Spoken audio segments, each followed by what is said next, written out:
Bonjour à tous, je suis content de vous retrouver pour ce deuxième épisode de la GTB. Aujourd'hui, on va aborder le thème de la chute. La dernière fois, on a abordé le thème de la création, on a montré que Dieu était un Dieu créateur, qu'il a créé l'homme et la femme à son image, et qu'il leur a proposé un choix entre l'aimer et l'obéir, en fait, et être dans le cadre qu'il a prévu, avec toutes les bénédictions qui sont dedans, ou désobéir et ne pas répondre à son amour en goûtant le fruit de l'arbre de la connaissance du bien et du mal. Et ce choix-là mène vers la mort et la mort éternelle séparée de Dieu. Et maintenant, on va donc aborder le deuxième thème et lire le chapitre 3 de la Genèse. Le serpent était le plus rusé de tous les animaux sauvages que l'Éternel Dieu avait fait.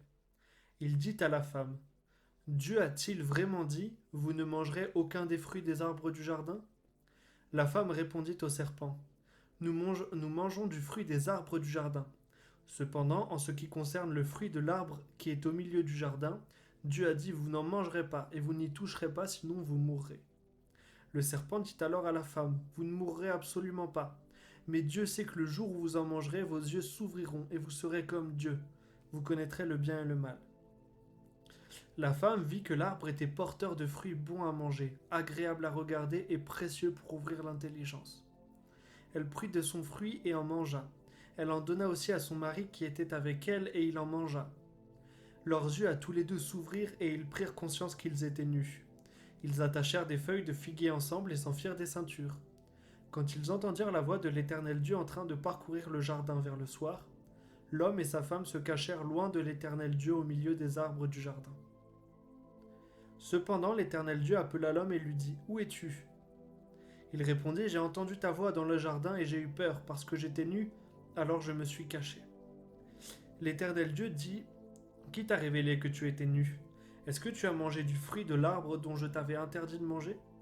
L'homme répondit: C'est la femme que tu as mise à mes côtés qui m'a donné de ce fruit, et j'en ai mangé. L'Éternel Dieu dit à la femme: Pourquoi as-tu fait cela? La femme répondit: Le serpent m'a trompé et j'en ai mangé. On vient de lire la moitié du chapitre 3, la première moitié, on lira la deuxième moitié dans la suite de ce moment. Mais du coup, j'aimerais qu'on aborde un premier point, tout simplement un nouveau personnage qui rentre en jeu, c'est le serpent.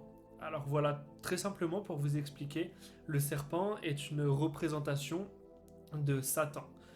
Si vous avez, tout le monde a déjà entendu parler de Satan, mais il est très différent de la manière dont on le voit dans nos sociétés de ce qu'il est réellement dans la Bible en fait. Dans la Bible, c'est un ancien ange, en tout cas ce qu'on en sait, c'est un ancien ange qui était un ange très beau d'ailleurs, c'était une créature de Dieu, et dans son cœur, il a désiré s'élever aussi haut que Dieu. Et Dieu connaît l'orgueil de toutes ces Dieu connaît le cœur de toutes ces créatures, et il a vu l'orgueil dans son cœur, et du coup il a chassé Satan, et parce que il n'accepte pas le péché encore une fois et la désobéissance et le fait qu'une créature se mesure au créateur. Et Satan, dans sa chute, a entraîné avec lui des anges qui l'ont suivi, et c'est ces anges qu'on appelle les démons, ce terme qui va revenir dans la Bible, ange et démons. Les démons sont d'anciens anges. Et cet ange Satan un jour aura une fin qu'on verra un peu plus tard. Mais pour l'instant, il a une liberté d'agir que Dieu lui permet. Voilà.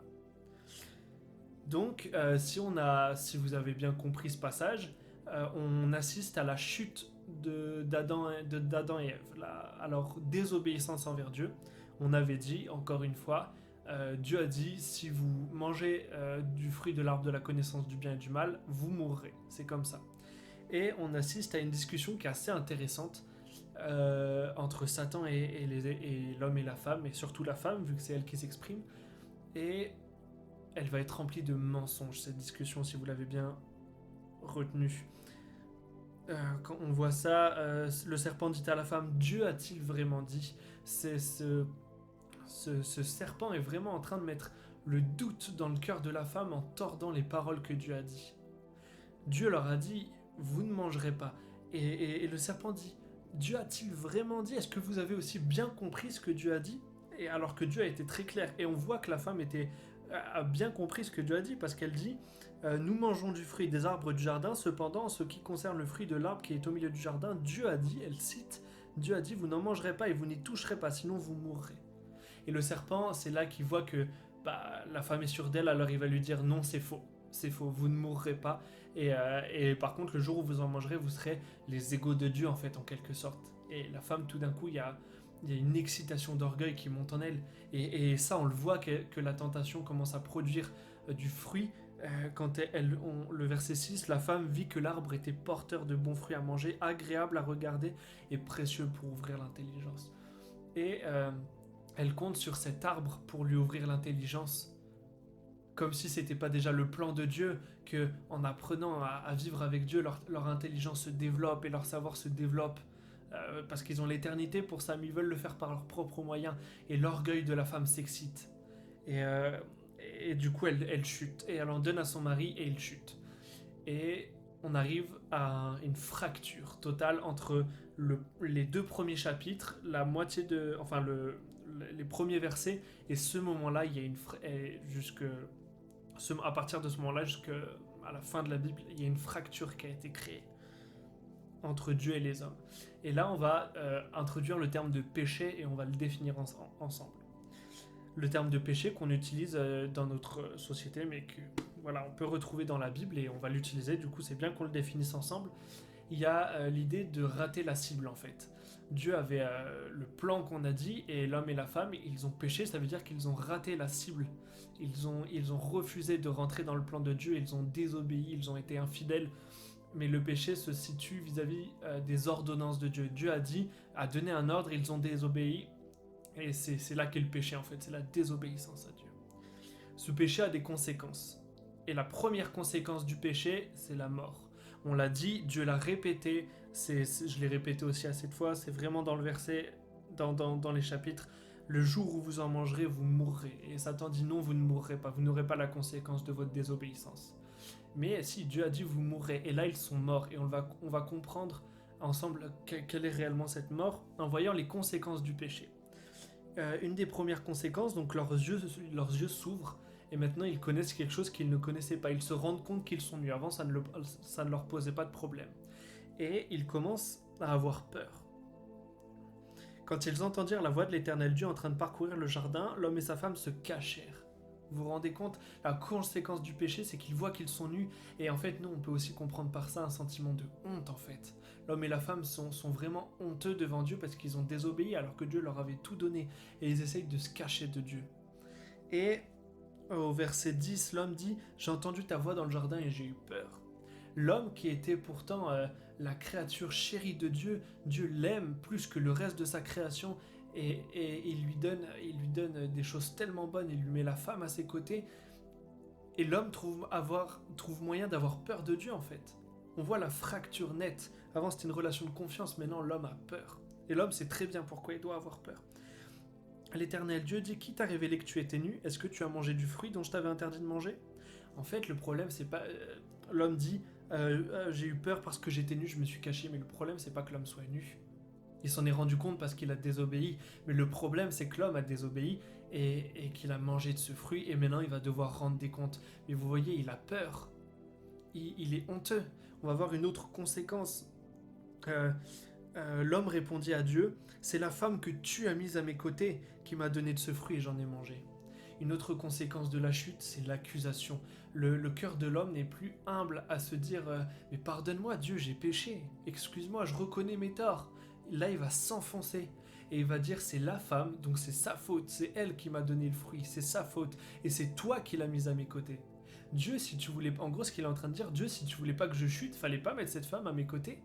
Et on voit la perversion et la fracture, le jour et la nuit entre la situation précédente et la situation actuelle, où l'homme devient accusateur, et accusateur aussi envers la femme, c'est sa femme, ils sont mariés, c'est dit à plusieurs endroits qu'ils sont mariés femmes, ils sont mariés, et voici comment l'homme traite sa femme. Et voici maintenant, le jour d'aujourd'hui, comment les hommes traitent leurs femmes. Et bien ça vient de cette chute-là.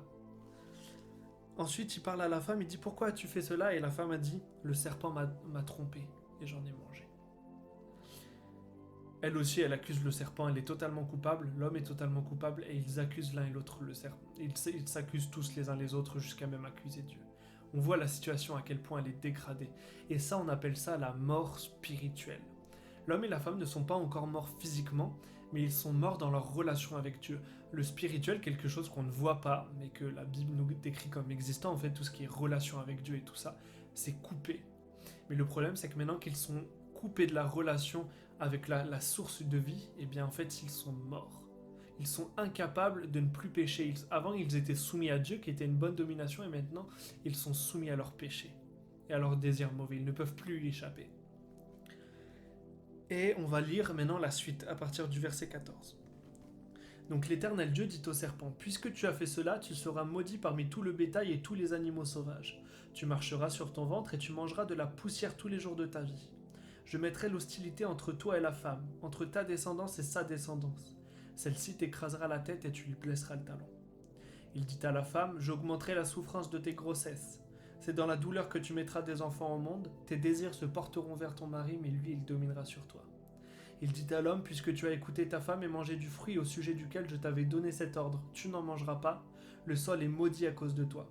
C'est avec peine que tu en tireras ta nourriture tous les jours de ta vie. Il te produira des ronces et des chardons et tu mangeras de l'herbe des champs.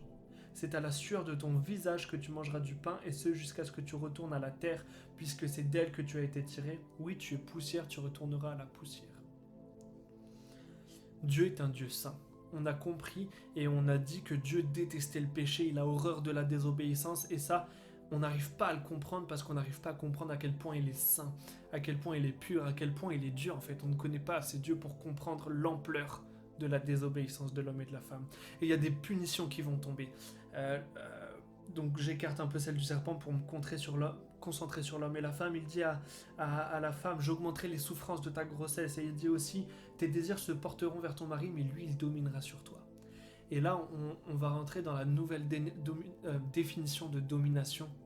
L'homme et la femme sont incapables de ne pas pécher, et l'homme va dominer sur la femme, et l'homme va mal dominer sur la femme. Et c'est une situation, mais combien on parle aujourd'hui, que ce soit des femmes battues, ou vraiment des hommes dictateurs envers leurs femmes. Et c'est quelque chose qui peut aussi exister dans l'autre sens, bien sûr. Mais il y a vraiment une tendance de l'homme à dominer, une tendance naturelle de l'homme à dominer vers sa femme. Et ça commence à cause de la chute, ça commence à cause de la séparation avec Dieu. On voit que cette séparation, elle est terrible. Il dit à l'homme, puisque tu as écouté ta femme et mangé du fruit au sujet duquel le sol est maudit à cause de toi. Maintenant, tout ce qui était facile d'accès, Dieu pourvoyait à la nourriture de l'homme et la femme facilement. Ils avaient juste à prendre et à manger. Maintenant, ils vont devoir tirer du sol cette nourriture avec difficulté. Et il dit finalement, tu es poussière, tu retourneras à la poussière.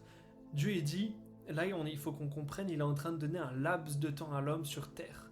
Il ne l'a pas effacé tout de suite de sa création à cause de son péché, mais il l'a laissé sur terre. Pourquoi il le laisse sur terre si c'est juste pour souffrir et pour mourir ensuite? Parce que là, ce qu'il est en train de dire, tu retourneras à la poussière. Mais ça ne s'arrête pas là. On le comprendra plus loin dans la Bible, mais l'être humain qui meurt, son corps meurt, mais la vie qui est en lui, ce qu'on avait dit, le souffle de vie qui est en lui, cette personne, cet être va vivre pour l'éternité. Mais loin de Dieu. Nous sommes maintenant des êtres qui sommes censés vivre indéfiniment. Mais est-ce qu'on vivra indéfiniment dans la présence de Dieu ou loin de Dieu? Et pour l'instant, la seule solution, c'est être loin de Dieu. Mais sauf que ça ne s'arrête pas là. Dieu a une justice qui réclame la mort de l'homme et la femme. Sa justice, c'est la justice de Dieu. Elle est incorruptible. Il a déclaré. Et pour lui, le péché doit conduire à la mort parce que c'est la désobéissance. Il est saint. Mais sauf que Dieu nous aime, Dieu est totalement amour comme il est totalement justice. Et dans son amour, Dieu ne veut pas que nous soyons écartés loin de lui pour l'éternité. Dieu nous aime beaucoup trop pour ça. On n'imagine pas non plus à quel point Dieu est Dieu et qu'il nous aime d'un amour infini. Et Dieu va avoir un plan en fait. Et c'est là, ce plan il va commencer dans cette petite phrase, ce petit verset. Je mettrai hostilité, en parlant de Satan, entre toi et la femme, entre ta descendance et sa descendance. Celle-ci t'écrasera la tête et tu lui blesseras le talon. Cette phrase est en réalité une prophétie qui annonce quelque chose de très particulier. Satan, qui représente aussi la mort, et la descendance de la femme uniquement auront un comment ça s'appelle, une hostilité entre eux, et la descendance de la femme écrasera la tête du serpent et de la mort, et ce serpent blessera cette descendance. On verra ça plus loin pour pas s'embrouiller maintenant, mais ça va être, c'est le message qui sera au cœur de la Bible. Dieu a un plan, Dieu a une solution. Et cette solution, on le voit dans le fait que Dieu ne les supprime pas, il a un plan pour qu'ils continuent à vivre. Mais maintenant qu'ils continuent à vivre leur vie sur terre, ils vont être séparés loin de Dieu, mais Dieu ne va pas cesser de les aimer.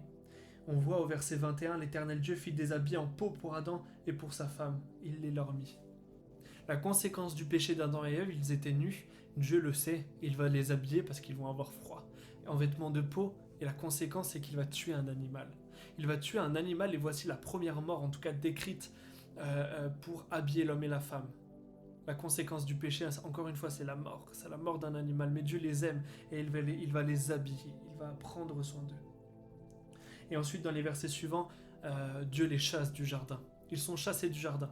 Et maintenant, ils sont morts spirituellement, on l'a dit. Et il faut comprendre que cette mort spirituelle va continuer de génération en génération jusqu'à nous. Nous sommes toujours morts spirituellement. Et c'est simple à comprendre dans le sens que biologiquement, l'homme et la femme peuvent donner la vie, mais spirituellement, étant morts, ils ne peuvent pas donner la vie spirituelle. La mort spirituelle continue. Ce qui est mort ne peut pas donner la vie. Et ce qui est mort en relation avec Dieu ne peut pas donner une vie en relation avec Dieu. Donc nous, actuellement, nous sommes morts spirituellement, en tout cas, jusqu'à ce qu'on comprenne la suite du passage. Voilà, on a fini le thème d'aujourd'hui, j'espère que vous avez bien compris. Merci pour votre écoute.